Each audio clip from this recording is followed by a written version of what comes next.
মানে হাতে তোরে কাছে ছিল দি গুতে দূরে করে লাইছে তুই হাতে বুঝি ইজ্ঞ দিতে হাইলি না তুই যে আমার নাতি মানে আমার কি কোন কাকা কালকে ফ্রি আছেন নি? আসি তো ফিরে আসি তো গেলাই ওই কাইলে আন্ডাবাই দাওয়াত।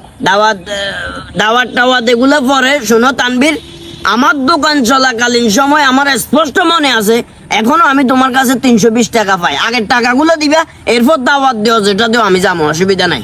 আরে কাকা এই আচ্ছা আমি কি তোর আমার জানে কান ছোবা দিমু, কান ছোবা সুন্দর মতে খাবো গিয়ে কবি ক আরে কাকা আমি কি মরে গেছি? আমি তো এখনো বেঁচে আছি, টাকা তো আমি দিব।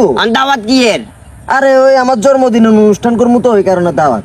তো কালকে মার্গিমের পর করে চলে যাবেন, মার্গিমের পরে যদি সম্ভব না হয় 8টা 9টা করে চলে যাবেন। প্রথম কথা হইলো যদি জন্মদিন হয় তাইলে অনুষ্ঠানটা রাতে কেন?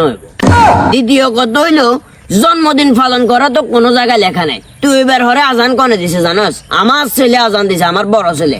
তাইলে এখানে আমারও একটা মান সম্মানের বিষয় আছে। ওই সহজ এবার হরে মোটামুটি বয় গেছস, আলহামদুলিল্লাহ অনেক কিছু বুঝাস, কিন্তু ইসলামে যে জন্মদিন পালন করা নিষিদ্ধ, এটা কি তুই জানাস না?